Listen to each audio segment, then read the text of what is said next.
আপনি কি রাতে বেঁচে দেওয়া ভাত ফেলে দেন? তাহলে আজকের এই ভিডিওটা দেখে আপনি আর কোনোদিনও রাতের বেঁচে যাওয়া ভাত আর ফেলবেন না। কেননা রাতের বেঁচে যাওয়া ভাত দিয়ে একটা হেয়ার মাস্ক অ্যান্ড শ্যাম্পু তৈরি হয়েছে। এটা আপনার বড় বড় পার্লারের হেয়ার বুটেক্স যে করাই না আমরা, হেয়ার স্পা, সেটারও বাপ বলতে পারেন। আপনার রুক্ষ চুলকেও সিল্কি বানাতে 2 মিনিটের কাজ।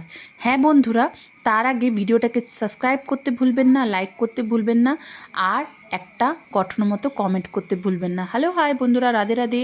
আপনারা সবাই কেমন আছেন? আশা করি সবাই ভালো আছেন। ভিডিওটাকে একদমই স্কিপ করবেন না। রাতে ভেলে যাওয়া ভাত আমরা কিন্তু অনেক সময় ফেলে দিই, কিন্তু এটা দিয়েও কিন্তু স্কিন কেয়ার, হেয়ার কেয়ার হয়। বাট আজকে আপনাদের হেয়ার কেয়ারটা আমি শেয়ার করব।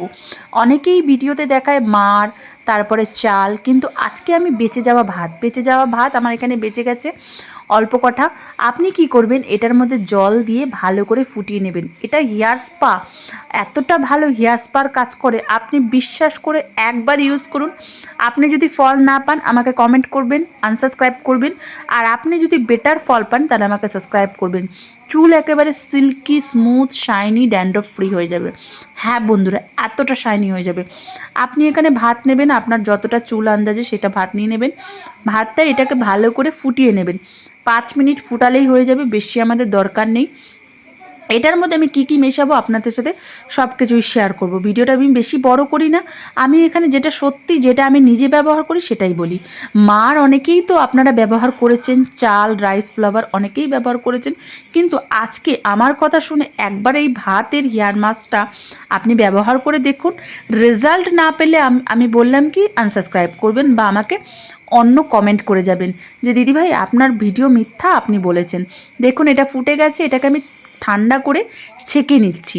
ছেঁকে নেওয়া এটা একটা টোনারও আমি আপনি বলতে পারেন, face toner, hair toner. But আজকে আমি টোনার না, আজকে আমি আপনাদের সাথে ভাতের, এটা একটু মাঠ টাইপের হয়ে গেছে, এটাকে আমি শ্যাম্পু। কেননা আজকাল আমরা যা শ্যাম্পু ইউজ করছি সেটা কিন্তু চুলের আরও ক্ষতি করছে। তাই জন্য আপনারা এর মধ্যে আমি ভিটামিন ক্যাপসুল বা নারকোল তেল অল্প একটু বা ক্যাস্টর অয়েল অল্প একটু পাইল করে যেই শ্যাম্পু আপনি ইউজ করুন সেই শ্যাম্পু এটার মধ্যে দিয়ে দিতে পারেন। দিয়ে এটাকে ভালো করে মিক্স করার পর আপনি এটা স্টোরেজ করেও রাখতে পারেন বা আপনি সঙ্গে সঙ্গেও মাথায় অ্যাপ্লাই করতে পারেন। এটা তো হলো আমাদের শ্যাম্পু। আর এটা যদি আপনি টোনার হিসাবেও ব্যবহার করতে পারেন, যেহেতু ভাতের মার আমাদের একটু গন্ধ বেরোবে, আপনি কি করবেন, কোনো এসেন্সেন্স অয়েল বা একটুখানি গোলাপ জল এর মধ্যে মিশিয়ে ছোট্ট শিশিতে বলে টোনার হিসাবে ব্যবহার করতে পারেন। বাট আমি এখানে শ্যাম্পু তৈরি করছি, আর আমি এখানে 1 চামচ চিনি দিয়ে দিচ্ছি। চিনিটা একটু চুলের শাইন আনায়, এটা অপশনাল, আপনারা নাও দিতে পারেন, বাট আমি বলবো দিয়ে দেখতে পারেন। ভীষণ একটা ভালো চিনি কিন্তু শাইন এনে দেয় আমাদের চুলে। এরপরে আমরা যেই মাস্কটা তৈরি করব, যেখানে আমাদের ভাত বেঁচে গেছে, এই মাস্কটা আমি একটা গ্রাইন্ডিংয়ে ভালো করে গ্রাইন্ডিং করে নেব। এতটা সুন্দর একটা মাস্ক তৈরি হয়। পার্লারের যে আমাদের হেয়ার স্পা ক্রিমটা না, আপনি যখন মাস্কটা আপনি যখন পেস্টটা করবেন না, পার্লারের হেয়ার স্পা ক্রিমের মতো একদম তৈরি হয়ে যাবে। এটা কিন্তু আপনি বানিয়ে প্রায় 3-4 দিনের মতো স্টোরেজও করে রাখতে পারেন।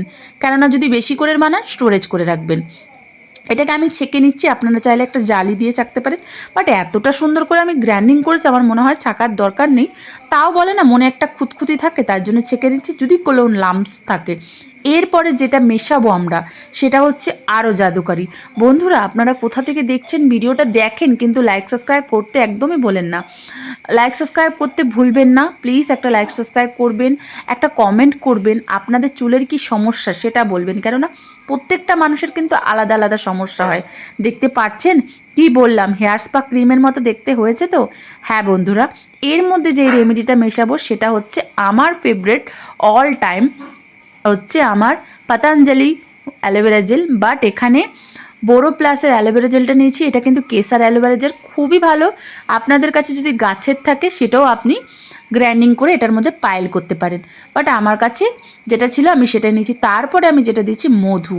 এই সব কটা জিনিসগুলোকে মিশিয়ে আপনি এখানে চাইলে ভিটামিন ক্যাপসুল দিতে পারেন, নইলে কোনো দরকার নেই। আর আপনার চুল যদি ভীষণ ড্রাই থাকে বা এখানে ডিম বা দই মেশাতে পারেন। বাট আমি বলবো কোনো কিছু দরকার নেই। এটাই আপনি চুলওয়ালা, তেলওয়ালা চুল হোক বা ফ্রেশ চুল হোক, আমি বলবো ফ্রেশ চুল হলেই ভালো হয়, মানে বিনা তেলওয়ালা। ভালো করে কোম করে নিয়ে ভালো করে গোড়া থেকে আগা অবধি ভালো করে এটাকে অ্যাপ্লাই করে মাসাজ করে শ্যাম্পু দিয়ে ধুয়ে ফেলুন, আধা ঘন্টা রাখবেন, ধোবেন, আর আমাকে কমেন্ট করতে ভুলবেন না আপনি ফলাফল কেমন পেলেন। বিশেষ করে কমেন্ট করে বলবেন যে দিদি ভীষণ ভালো ফল পেয়েছি, এটা আমি গ্যারেন্টি দিয়ে বলতে পারি। Thank you. অন্য কোনো ভিডিওতে দেখা হচ্ছে, সাথে থাকবেন, পাশে থাকবেন।